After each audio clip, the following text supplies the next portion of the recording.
स्वार्थी यानी कि स्वयं का अर्थ, जो इंसान स्वयं का अर्थ जानना चाहता है, जो खुद को समझना चाहता है, क्या वह इंसान आपकी नज़र में गलत है? हम जब भी किसी को स्वार्थी कहते हैं तो उसका मतलब तो यही होता है कि वह आदमी स्वयं का अर्थ समझना चाहता है, तो फिर वह गलत कैसे हुआ?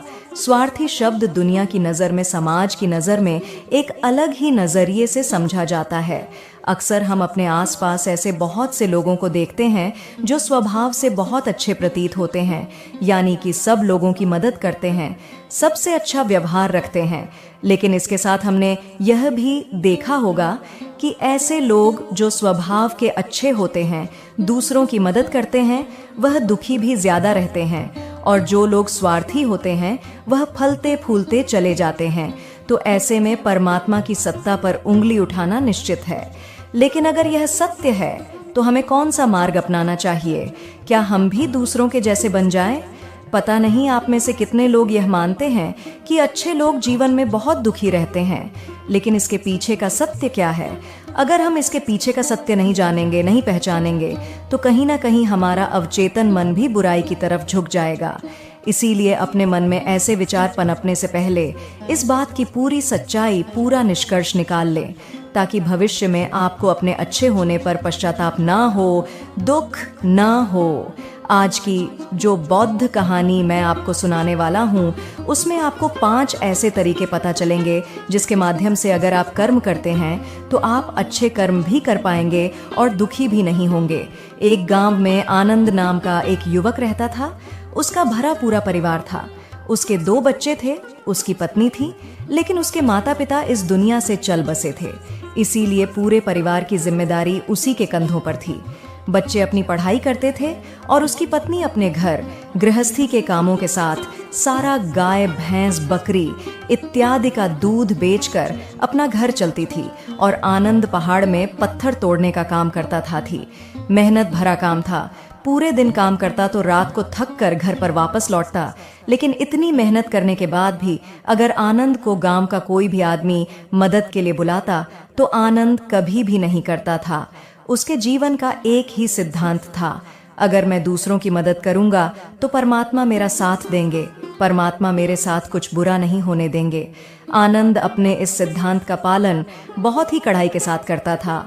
वह इस सिद्धांत पर इतना विश्वास करता था कि अगर कोई बाहर का आदमी उससे मदद मांग ले तो वह अपने घर का काम भी अधूरा छोड़कर उस आदमी की मदद करने के लिए पहुंच जाता था, जिसकी वजह से उसकी पत्नी बहुत परेशान रहती थी। वह अक्सर आनंद को समझाने की कोशिश करती थी कि सबसे पहले अपना काम करो, अपने परिवार को देखो। 2 बच्चे हैं हमारे और फिर भी तुम दूसरों के काम करने में लगे रहते हो। अरे अपने घर को तो संभालो, अपना घर संभाल नहीं रहा, दूसरों की मदद करने चले हैं। और जब ऐसी ऐसी बातें आनंद के कानों में पड़ती तो उसके हृदय में कांटा चुभने लगता था और उन दोनों में लड़ाई झगड़ा शुरू हो जाता था। अक्सर उनके लड़ाई झगड़े का यही सबसे बड़ा कारण होता था। लेकिन ना तो आनंद अपने आप को बदल पाया और ना ही उसकी पत्नी ने उसको समझाना कभी बंद किया। इसी वजह से आए दिन उनके घर में क्लश होता रहता था। जहां तक उस गांव वालों की बात थी तो वह आनंद के स्वभाव को जानते थे और वह जानबूझकर जो काम आसान भी होता था, जो उनके सामर्थ्य में भी होता था, उस काम के लिए भी वह आनंद को बुलाते थे ताकि उन्हें कम मेहनत करनी पड़े। कहने का अर्थ यह है कि गांव वाले आनंद की इस शिष्टाचार का फायदा उठाते थे, लाभ उठाते थे और सब पीछे से उसका मजाक उड़ाते थे, उसे बेवकूफ़ कहते थे। ऐसे ही समय भी तरह। और एक दिन आनंद की पत्नी बहुत ज्यादा बीमार पड़ गई। आनंद से जो कुछ भी सेवा हो सकती थी उसने वह सब अपनी पत्नी के लिए किया। उसने गांव के वैद्य को बुलाकर अपनी पत्नी की जांच करवाई, लेकिन यह रोग उस वैद्य की पकड़ के बाहर था। इसीलिए उस वैद्य ने कहा कि तुम अपनी पत्नी को नगर में जाकर किसी बड़े वैद्य को दिखाओ तो तुम्हारी पत्नी की जान बच सकती है। जल्द से जल्द नगर पहुंचने की व्यवस्था करो, नहीं तो तुम्हारी पत्नी के प्राण संकट में हो जाएंगे। यह सुनकर आनंद के पैरों तले जमीन फिसल गई। उसने यह नहीं सोचा था कि उसकी पत्नी के प्राण संकट में है। वह सोच रहा था कि कोई साधारण सा रोग होगा जिसका इलाज हो जाएगा। लेकिन जब उसने वैद्य की यही बात सुनी तो वह घबरा गया। अब पत्नी को नगर तक कैसे लेकर जाएं, क्योंकि उसके पास इतना धन नहीं था कि वह अपनी पत्नी के लिए एक घोड़ा गाड़ी करके उसमें अपनी पत्नी को लिटा कर नगर में ले जा सके। उसकी पत्नी की हालत बिल्कुल चलने की भी नहीं थी, इसलिए उसे नगर पहुंचाने के लिए किसी घोड़ा गाड़ी की जरूरत थी। संयोग से उसके पड़ोसी धनमोड़ा गाड़ी थी। वह अक्सर व्यापार के लिए अपनी घोड़ा गाड़ी नगर में लेकर जाया करता था। इसीलिए आनंद के मन में विचार आया कि मैं धनमोड़ा गाड़ी ले सकता हूँ। मैं धन मंडी कभी उसके काम को नहीं टाल, तो वह तो मेरे काम को कभी मना ही नहीं कर सकता। और यही सोचकर वह घोड़ा गाड़ी लेने के लिए धन मिल सगे संबंधियों के लिए भी नहीं ले जाता था। तो आनंद की तो दूर की बात रही। जब आनंद ने उससे घोड़ा गाड़ी के बारे में पूछा तो उसने यह कहकर उसका यह काम टाल दिया कि मेरे घोड़े बहुत ज्यादा बीमार हैं, वो शायद बच भी मुश्किल से पाएंगे। 5 दिनों से वो कुछ नहीं खा रहे। तो ऐसे में बेचारा घोड़ा गाड़ी लेकर कहाँ नगर तक पहुंच पाएगा। हाँ, अगर तुम कुछ धन की व्यवस्था कर सकते हो तो मैं अपने एक मित्र की घोड़ा गाड़ी तुम्हारे लिए मंगवा सकता हूँ। यह सुनकर आनंद परेशान और चिंतित हो गया। वास्तविकता में मदद की आवश्यकता है। हो सकता है वह गरीब हो, लेकिन हमारा मन अपने लालच के वशीभूत होकर उसकी मदद कभी नहीं करेगा। इसीलिए किसी की मदद और किसी की सहायता करने के अपने विचार को विस्तार दो।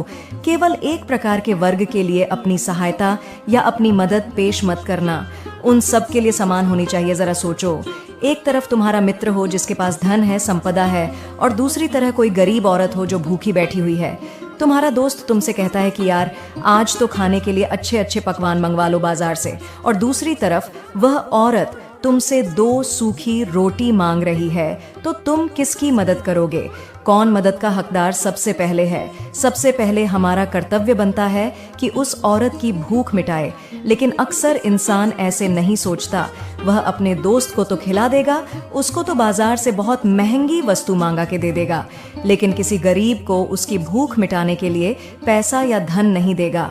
दूसरी बात जो ख्याल में रखने की है वो यह कि सहायता करते वक्त हमारा लालच कभी भी उसके साथ नहीं जुड़ना चाहिए। अक्सर हम जब किसी की मदद करते हैं तो हमारा लालच और हमारा स्वार्थ ही उसके साथ जुड़ा होता है, और हम अपनी भविष्य की योजना तैयार करके उस आदमी की मदद करते हैं। हम यह सोचते हैं कि अगर मैं इसका यह काम करूंगा तो भविष्य में यह आदमी मेरा वह काम पूरा कर देगा, और वह सहायता व मदद बिल्कुल भी परमात्मा के द्वार को नहीं खटखटा, क्योंकि वह लालच है। जाहिर है आप अपने आप को धोखा देने के लिए अपने लालच को एक सहायता, एक मदद का रूप दे रहे हैं। तीसरी बात जो ख्याल रखने की है वह यह कि अपने सामर्थ्य के हिसाब से दूसरे की मदद करो। कभी भी एक ग्रस्त आदमी को किसी की इतनी सहायता नहीं कर चाहिए जिससे कि उसका परिवार और उसके बच्चे कष्ट में जीवन बिताएं। सबसे पहला फर्ज हमारा होता है अपने परिवार को सुखी रखना, उनकी ज़रूरतें पूरी करना, और उसके बाद दूसरों की मदद करना आता है। लेकिन कुछ लोग दूसरों की मदद पहले करते हैं और अपने परिवार को तवज्जो कम देते हैं, जिससे कि परिवार में लड़ाई झगड़े आए दिन पनपते रहते हैं, और यह सब हम समाज में देखते रहते हैं। अपने आसपास अगली बार जो ख्याल में रखने की होती है वो यह कि अपना कर्म, अपनी जिम्मेदारियां पहले निभानी होती है। हम अपना कर्म, अपना काम छोड़कर पहले दूसरों की मदद करने के लिए चले जाते हैं, और जब दूसरा बदले में हमारी मदद नहीं करता तो हमारा दिल दुखी हो जाता है। हम सोचते हैं कि मैंने तो अपना काम छोड़कर उस आदमी की मदद की थी और वह आदमी मेरी मदद ही नहीं कर रहा है। इसीलिए अपना कर्म सर्वोपरि, अपना कर्म सबसे ऊपर, क्योंकि वही काम करने के लिए इस दुनिया में हमारा जन्म हुआ है। और सबसे आखिर में जो बात समझने की है वह यह कि परमात्मा की मर्जी से ही सब कुछ होता है। हमारा कर्तव्य है अपने कर्म को करते जाना। करनी धरनी तो ऊपर वाले के हाथ में है, इसीलिए जो कुछ भी होता है सब ऊपर वाले पर छोड़ दो। अगर तुम्हें कोई धोखा भी देता है तो यह समझ के चलो कि वह सब ऊपर वाले की करनी होती है। आप यह मान के चलो कि मैं करता नहीं हूँ, मैं तो एक माध्यम हूँ। करवाने वाला तो वो है, उसके सामने किसकी मर्जी चली। जब यह आस्था, यह विश्वास हमारे मन में पनपने लगता है तो हमारी सारी शिकायतें दूर हो जाती हैं, क्योंकि इस दुनिया में जो भी होता है अच्छे के लिए होता है। जो भी हो रहा है अच्छे के लिए हो रहा है, और जो भी होगा अच्छा ही होगा। चाहे हमारी बुद्धि आज वर्तमान में इस सिद्धांत को ना समझ पाए, लेकिन जीवन में कभी ना कभी, किसी न किसी मोड़ पर आपको जरूर यह एहसास होगा कि जो हुआ था वह अच्छे के लिए ही हुआ था। इसीलिए सारी शिकायतें दूर कर दो और बस अपना कर्म करते जाओ। अपने ग्रस्त जीवन को पूर्ण रूप से झीलो और उसके बाद ही सन्यासी जीवन की नींव होती है। इसके बाद बौद्ध भिक्षु ने आनंद को कहा कि वापस अपने गांव लौट जाओ, अपनी बेटियों को वापस लेकर आओ, उन्हें पालो पोसो, अपने बच्चों को वापस लेकर आओ, दूसरी शादी कर लो, लेकिन बच्चों का पालन पोषण अच्छे तरीके से करो। यह सुनकर आनंद अपने बच्चों के साथ अपने गांव में वापस लौट आता है। गांव में किसी को खबर नहीं थी कि आनंद कहां पर गया हुआ था और वह क्या ज्ञान लेकर वापस लौटा है। लेकिन अगले दिन सुबह सुबह गांव वालों ने आनंद के चेहरे पर एक अलग ही चमक, एक अलग ही आभा पाई। भगवान शिव कहते हैं, अगर अकेलापन है तो उसे एक वरदान समझो, क्योंकि परमात्मा ने तुम्हें खुद में सुधार लाने का थोड़ा अधिक समय दे दिया। अब मैं जो कहानी सुनाने जा रहा हूँ आखिरी तक जरूर सुने। किसी गांव में एक बहुत ही ज्ञानी पंडित रहता था। एक दिन वह अपने बचपन के दोस्त से मिलने के लिए दूसरे गांव में जा रहा था। उसका वह दोस्त बचपन से ही गूंगा और एक पैर से अपाहिज था। उस पंडित के गांव से उसके दोस्त का घर काफी दूर था। वहां जाने के लिए बीच बीच में कई सारे छोटे छोटे गांव पड़ते थे। पंडित रास्ते में अपनी में चला जा रहा था। चलते चलते उसकी मुलाकात एक व्यक्ति से होती है। वह भी पंडित के साथ चलने लगता है। उस आदमी को देखकर पंडित बहुत खुश हो जाता है। उसने सोचा, चलो अच्छा हुआ, साथ साथ चलने से उसका सफर आसानी से कट जाएगा। बात की शुरुआत करने के लिए उस पंडित ने उस व्यक्ति से उसका नाम पूछा तो उसने अपना नाम धर्मराज बताया। पंडित को यह नाम कुछ अजीब सा लगा, लेकिन उसने नाम के विषय में कुछ और पूछना उचित, क्योंकि उसके पास धन तो था ही नहीं। इसका मतलब उसकी पत्नी बड़े नगर में वैद्य के पास इलाज के लिए पहुंच ही नहीं पाएगी। उलझन भरे हुए विचार लिए हुए जब आनंद वापस आ रहा था तो उसने एक दिल दहलाने देने वाला दृश्य देखा। उसने देखा कि धनमोड़ा बीमार थे और कुछ खा भी नहीं रहे थे। वहीं घोड़े गांव का ही एक युवक उसकी बांड से खोलकर बाहर ला रहा था और गाड़ी में उसको जोत रहा था। यह देखकर पहले तो आनंद को कुछ समझ में नहीं आया। उसके बाद जब आनंद ने उस युवक से पूछा तो उसने बताया कि धनमोड़ा गाड़ी उसे किराए पर दी है। यह सुनकर आनंद का दिल टूट गया। उसने कभी सपने में भी नहीं सोचा था कि उसका सबसे अच्छा मित्र धन मंडी से लौट जाता है और गांव के ही एक सेठ के पास जाकर कुछ धन उधार लेकर धनमोड़ा गाड़ी मंगवा देता है, जिसके बाद वह अपनी पत्नी को वैद्य के पास नगर में ले जाता है। जब उसकी पत्नी का इलाज चल रहा था तो आनंद यही सोच रहा था कि एक वह दिन था जब धन मंडी रात वैद्य जी के पास उसके लिए बैठा रहा था, उसकी देख रेख की थी, उसकी सेवा की थी। इतने दिनों तक धन मिल की देख रेख किया करता था। हाय कैसा दुर्भाग्य है यह, जिसके लिए मैंने इतना कुछ किया उसने एक घोड़ा गाड़ी देने से मुझे मना कर दिया, और वह भी तब जब मेरी पत्नी जिंदगी और मौत के साथ खेल रही थी। कुछ देर बाद वैद्य बाहर आकर आनंद को एक बहुत बुरी खबर देता है। वह आनंद को बताता है कि उसकी पत्नी को कर्क रोग हो चुका है और इसका कोई भी इलाज नहीं है। उसके पास कुछ समय ही शेष बचा है। यह सुनकर आनंद दुखी होकर वहीं जमीन पर बैठ गया। उसकी पूरी दुनिया उजड़ने वाली थी और उसे कोई रास्ता नजर नहीं आ रहा था।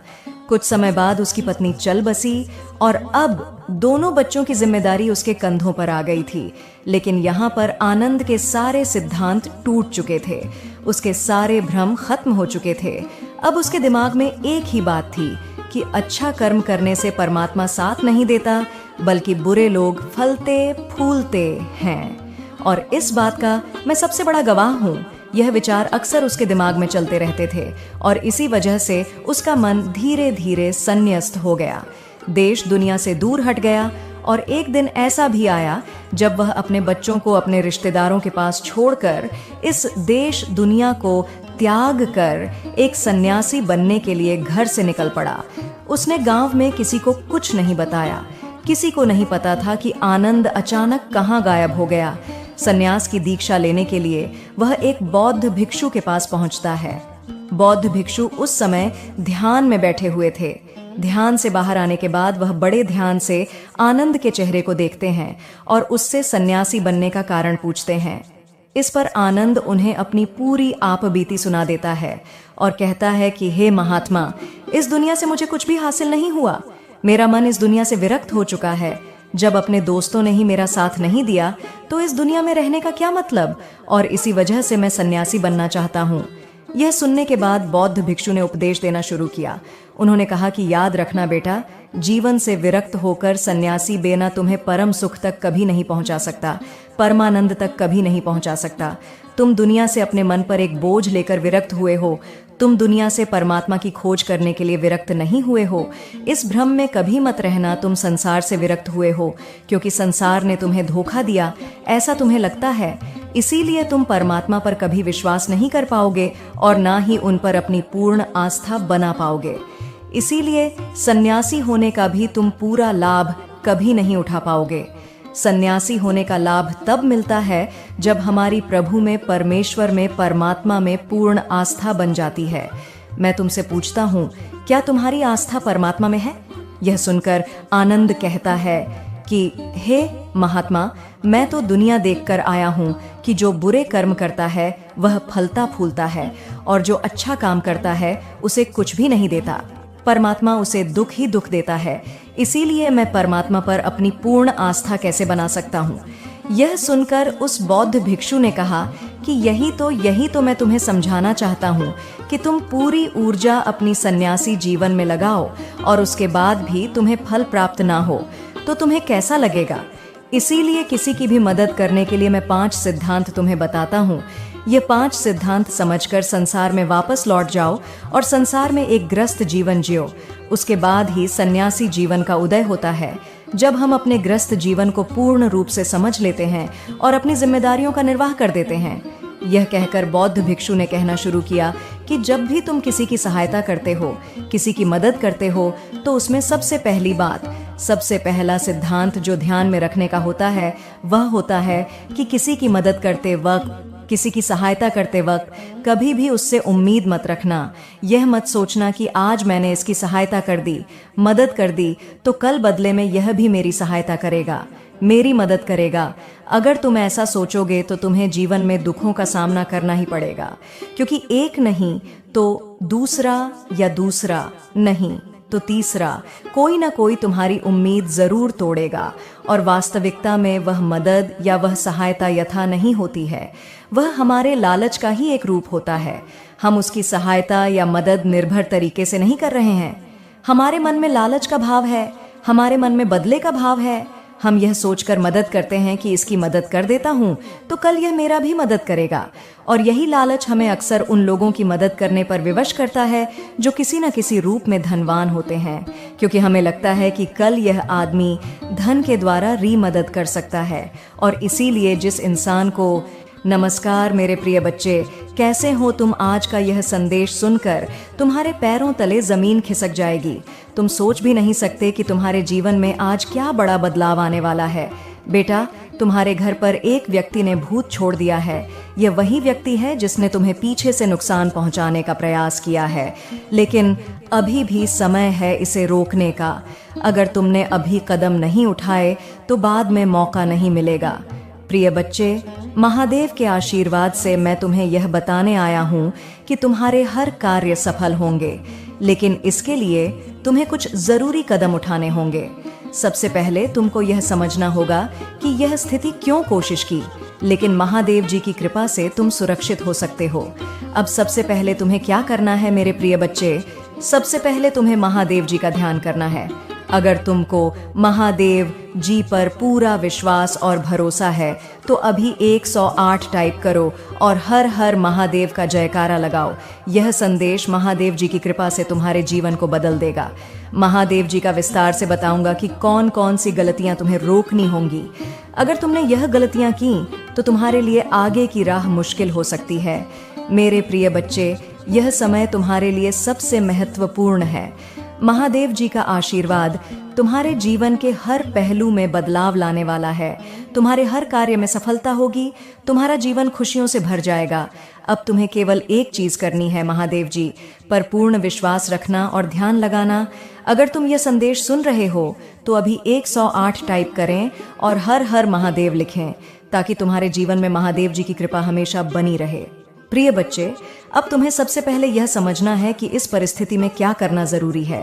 भूत प्रेत की स्थिति से निपटना कठिन हो सकता है, लेकिन जब महादेव जी का आशीर्वाद साथ हो तो कोई भी तुम्हारा बाल भी बांका नहीं कर सकता।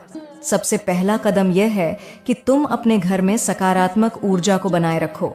महादेव जी का ध्यान और उनकी पूजा नित्य रूप से करना शुरू करो। इससे घर की नकारात्मक ऊर्जा दूर हो जाएगी और महादेव जी की कृपा से तुम्हारे घर की रक्षा होगी। लेकिन प्रिय बच्चे, इस प्रक्रिया में एक बहुत बड़ी गलती लोग अक्सर कर जाते हैं। वे डर के कारण गलत कदम उठा लेते हैं, जैसे किसी अनजाने व्यक्ति से मदद लेना जो खुद नकारात्मक शक्तियों से जुड़ा हो। यह सबसे बड़ी भूल हो सकती है। अगर तुम महादेव पर विश्वास रखते हो तो तुम्हें किसी और के पास जाने की जरूरत नहीं है। सिर्फ महादेव जी का ध्यान करो और देखो कैसे तुम्हारे सारे संकट दूर हो जाते हैं। अब दूसरी महत्वपूर्ण बात है तुम्हारे घर में कुछ उपाय करना। सबसे पहले तुम अपने घर के मुख्य दरवाजे पर गंगा जल छिड़को। यह गंगा जल हर तरह की नकारात्मकता को दूर कर देगा और भूत प्रेत जैसी समस्याओं को नष्ट करेगा। गंगा जल के साथ ही महादेव जी के मंत्र का जाप भी करना है। ऐयु एम नमः शिवाय मंत्र का 888 बार जाप करना इस समस्या को जड़ से खत्म कर सकता है। इसके बाद ध्यान रखना कि रात के समय जब घर में सभी सो रहे हों तो तुम महादेव जी के सामने एक दिया जलाकर रखो और 888 बार महामृत्युंजय मंत्र का जाप करो। यह मंत्र नकारात्मक शक्तियों से रक्षा करने वाला है। महामृत्युंजय मंत्र की शक्ति से तुम्हारा घर पूरी तरह से सुरक्षित हो जाएगा। मेरे प्रिय बच्चे, यह मत भूलो कि महादेव जी का आशीर्वाद तुम्हारे साथ है, लेकिन तुम्हें भी अपने कदम सही दिशा में उठाने होंगे। अब जब तुमने यह पहला उपाय कर लिया है तो ये मान लो कि आधी समस्या खत्म हो चुकी है। महादेव जी की कृपा से तुम्हारे जीवन में अब सुख और शांति लौट आएगी। लेकिन इस पूरे समय में तुम ध्यान रखना कि कोई भी नकारात्मक विचार मन में ना आने दो। तुम्हारा मन की शुद्धता और महादेव जी पर विश्वास ही तुम्हें इस समस्या से पूरी तरह से बाहर निकालेंगे। अब सबसे महत्वपूर्ण बात पर ध्यान दो। प्रिय बच्चे, अगर तुम चाहते हो कि यह समस्या हमेशा के लिए खत्म हो जाए तो तुम्हें आने वाले समय में 3 रातों तक इस मंत्र जाप को जारी रखना होगा। हर रात 888 बार महामृत्युंजय मंत्र का जाप करने से भूत प्रेत की समस्या समाप्त हो जाएगी और तुम्हारा घर महादेव जी के आशीर्वाद से हमेशा सुरक्षित रहेगा। अब अगर तुम महादेव जी पर विश्वास रखते हो और तुम्हें लगता है कि यह उपाय तुम्हारे लिए सफल होगा तो अभी 108 टाइप करो और हर हर महादेव का जयकारा लगाओ। तुम्हारे इस कदम से महादेव जी तुम्हारे जीवन के हर संकट को दूर करेंगे और तुम्हें सफलता का मार्ग दिखाएंगे। प्रिय बच्चे, ये समय तुम्हारे लिए अनमोल है। महादेव जी की कृपा से तुम हर बाधा को पार करोगे, लेकिन तुम्हें अपने मन और आत्मा को शुद्ध रखना होगा। भूत प्रेत जैसी समस्याएं सिर्फ नकारात्मकता की। प्रिय बच्चे, ये समय तुम्हारे लिए परीक्षा का है, लेकिन याद रखना, जब महादेव जी तुम्हारे साथ हो तो कोई भी शक्ति तुम्हें पराजित नहीं कर सकती। तुम्हें केवल एक काम करना है, महादेव जी पर अटूट विश्वास रखना और उनकी पूजा को अपने जीवन का हिस्सा बनाना। अगर तुम चाहते हो कि यह समस्या पूरी तरह से खत्म हो तो अब भी 108 टाइप करो और हर हर महादेव लिखो। तुम्हारे इस छोटे से कदम से तुम्हारे जीवन में बड़ा बदलाव आएगा। प्रिय बच्चे, अब हम आगे बढ़ते हैं और यह समझते हैं कि इस समस्या से निपटने के दौरान कौन कौन सी गलतियां कभी भी नहीं करनी चाहिए। कई बार लोग डर और घबराहट में गलत कदम उठा लेते हैं और यह गलतियां उन्हें और बड़ी समस्याओं में फंसा सकती हैं। इसलिए ध्यान से सुनो, महादेव जी का आशीर्वाद केवल उसी पर होता है जो सही दिशा में चलने की हिम्मत रखता है। पहली गलती जो कभी नहीं करनी चाहिए वह है डर के कारण किसी और पर निर्भर होना। अक्सर लोग जब नकारात्मक शक्तियों का सहारा लेकर समाधान देने की कोशिश करता है, यह सबसे बड़ी भूल होगी, क्योंकि इससे तुम्हारी समस्या और भी बढ़ सकती है। महादेव जी ने तुम्हें सामर्थ्य दी है कि तुम अपने बल पर इन समस्याओं का सामना कर सको। इसलिए कभी भी किसी पर निर्भर मत होना, सिर्फ महादेव पर विश्वास रखो। दूसरी गलती जो अक्सर लोग कर जाते हैं वह है भय और संदेह। कई बार जब भूत प्रेत या नकारात्मक शक्तियों का असर होता है तो लोग डर जाते हैं और यह सोचने लगते हैं कि वे इससे कभी नहीं निकल पाएंगे। प्रिय बच्चे, अगर तुम महादेव पर विश्वास रखते हो तो डरने की कोई आवश्यकता नहीं है। तुम्हारा विश्वास ही तुम्हें इन समस्याओं से बाहर निकालेगा। याद रखना, महादेव जी तुम्हारे हर कदम में तुम्हारे साथ हैं। बस तुम्हें डटे रहना है और डर को अपने ऊपर हावी नहीं होने देना है। तीसरी गलती यह होती है कि लोग अपने जीवन में नकारात्मकता को प्रवेश दे देते हैं। जब भी कोई भूत प्रेत जैसी समस्या होती है तो यह नकारात्मक शक्तियों का परिणाम होता है। अगर तुम अपने जीवन में सकारात्मक सोच और सकारात्मक ऊर्जा बनाए रखोगे तो यह शक्तियां तुम्हारे जीवन में कभी भी प्रवेश नहीं कर पाएंगी। इसलिए प्रिय बच्चे, हमेशा अपने घर और मन में सकारात्मकता बनाए रखो, नकारात्मक विचारों से बचो और हर दिन महादेव जी का ध्यान करो। अब प्रिय बच्चे, जब तुम यह सारी बातें समझ चुके हो तो यह ध्यान रखना जरूरी है कि तुम आगे के कदम बहुत ही सोच समझकर उठाए जाए।